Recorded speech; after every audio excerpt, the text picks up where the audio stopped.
dare to dream big. At Sun, we make it reality.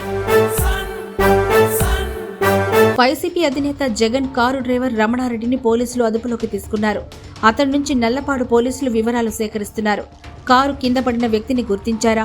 ఆ సమాచారానికి జగన్ కు తెలియచేశారా? ప్రమాదం జరిగిన వెంటనే వాహనం ఆపకుండా ఎందుకు వెళ్లిపోయారు? తదితర విషయాలపై జగన్ కారు డ్రైవర్ నుంచి సమాచారాన్ని పోలీసులు తెలుసుకుంటున్నారు. మరోవైపు జగన్ పర్యటనకు సంబంధించి వీడియోలను పోలీసులు క్షుణ్ణంగా పరిశీలిస్తున్నారు. ఆయన పర్యటనను ఎవరెవరు వీడియోలు తీశారని దానిపై ఆరా తీస్తున్నారు. వారి నుంచి ఫుటేజీని సేకరిస్తున్నారు. కాగా జగన్ పల్నాడు పర్యటనలో సింగయ్య అనే వ్యక్తి కారు టైర్ కింద పడి మృతి చెందిన వీడియో వైరల్ అవుతోంది.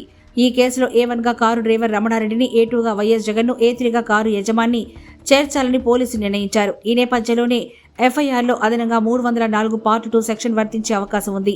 BNS చట్టంలోని సెక్షన్ 105 కింద కేసు నమోదు చేసే అవకాశం కూడా ఉంది. FIRలో సెక్షన్స్ మార్చి కోర్టు మెమో పంపాలని అధికారులు నిర్ణయించారు. వైసీపీ అధినేత జగన్ కారు డ్రైవర్ రమణారెడ్డిని పోలీసులు అదుపులోకి తీసుకున్నారు. అతడి నుంచి నల్లపాడు పోలీసులు వివరాలు సేకరిస్తున్నారు. కారు కింద పడిన వ్యక్తిని గుర్తించారా? ఆ సమాచారానికి జగన్ కు తెలియచేశారా? ప్రమాదం జరిగిన వెంటనే వాహనం ఆపకుండా ఎందుకు వెళ్లిపోయారు? తదితర విషయాలపై జగన్ కారు డ్రైవర్ నుంచి సమాచారాన్ని పోలీసులు తెలుసుకుంటున్నారు. మరోవైపు జగన్ పర్యటనకు సంబంధించి వీడియోలను పోలీసులు క్షుణ్ణంగా పరిశీలిస్తున్నారు. ఆయన పర్యటనను ఎవరెవరు వీడియోలు తీశారని దానిపై ఆరా తీస్తున్నారు.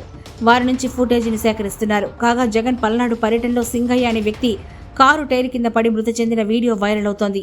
ఈ కేసులో A1 గా కారు డ్రైవర్ రమణారెడ్డిని, A2 గా వైఎస్ జగన్ ను, A3 గా కారు యజమాని చేర్చాలని పోలీసులు నిర్ణయించారు. ఈ నేపథ్యంలోనే FIRలో అదనంగా 304 పార్ట్ 2 సెక్షన్ వర్తించే అవకాశం ఉంది. BNS చట్టంలోని సెక్షన్ 105 కింద కేసు నమోదు చేసే అవకాశం కూడా ఉంది. FIRలో సెక్షన్స్ మార్చి కోర్టు మెమో పంపాలని అధికారులు నిర్ణయించారు.